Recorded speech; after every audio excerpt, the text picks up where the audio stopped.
On September the 30th, 2025, a curtain slid open at Florida State Prison. A man lay strapped to a gurney, asked if he had any final words. His answer was chillingly short. No, sir. Minutes later, at exactly 6:13 p.m., he was declared dead by lethal injection. His name was Victor Tony Jones, 64 years old, and with that, Florida marked its 13th execution of the year, the highest number in modern state history. This isn't just another crime story. It's a decades-long saga of violence, law, appeals, and the brutal efficiency of a system that promises justice but leaves a trail of uneasy questions. Back in 1990, two Miami business owners, Jacob and Matilda Nestor, were murdered in their medical supply store. Their new employee, Victor Jones, was convicted of killing them during a robbery.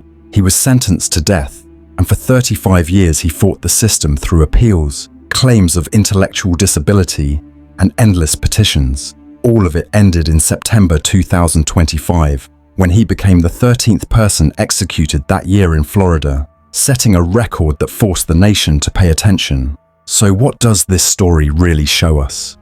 First, the brutal facts of the crime itself, then the conviction that followed, the decades of appeals that tested every corner of the legal system, the final hours of execution day, moment by moment, and finally, the reactions, what the families, the state, and the nation took away from it.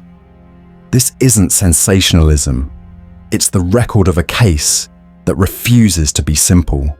In December 1990, Jacob and Matilda Nestor closed up their Miami shop for the evening, but inside, violence erupted. Matilda was stabbed in the neck. Jacob was stabbed in the chest. In his last moments, Jacob managed to fire his pistol and strike the attacker, Victor Tony Jones, a man they had only recently hired. Police arrested Jones on the spot. The Nestors didn't survive. That night sealed the trajectory of his life and theirs. In 1993, a Florida jury convicted Jones of double murder. The prosecution painted a clear story, a robbery that turned lethal, physical evidence that left no doubt, and a man who had already confessed through blood and circumstance. The defense argued errors, but the jury delivered the ultimate sentence: death. Jones was transferred to death row, beginning a journey that would outlast presidents, wars, and 3 decades of shifting public opinion. For 35 years, Jones's lawyers pressed every argument they could. They argued he had been intellectually disabled. They claimed his traumatic childhood in Florida reform schools scarred him permanently. They challenged procedures, jury instructions, and constitutional fairness. Each appeal was denied. The Florida Supreme Court turned him away. The US Supreme Court declined to hear him. By the summer of 2025, his legal runway had ended. The governor signed the death warrant. The date was set. September the 30th, 2025, Florida State Prison in Stark. The curtain rose to reveal Jones strapped to the execution gurney. Witnesses, including members of the Nestor family, looked on silently. When asked if he had any last words, Jones responded, "No, sir." The lethal injection began. Within minutes, his body stilled. At 6:13 p.m., he was declared dead. 35 years after the crime, the state had carried out its sentence with clinical precision.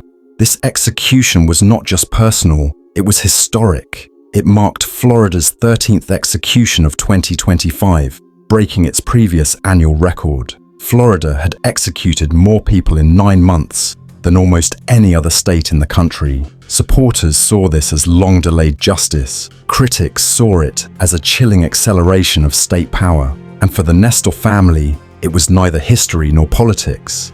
It was a long-awaited punctuation to a nightmare that began in 1990.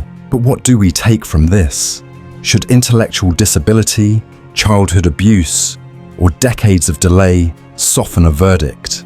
Does the death penalty deliver justice, or just closure on paper? Why does one state lead in executions while others abandon the practice entirely?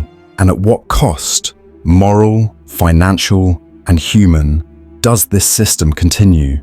These aren't abstract questions. They're the real accounting behind every execution carried out in America. For the Nestor family, certainty finally came at 6:13 p.m. For Florida officials, it was another case completed. For critics, it was one more step into a dark arithmetic of punishment. The story of Victor Tony Jones isn't tidy. It isn't simple.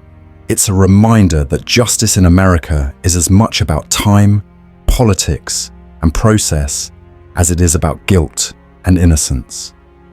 So remember the names: Jacob and Matilda Nestor. Remember the date, September the 30th, 2025.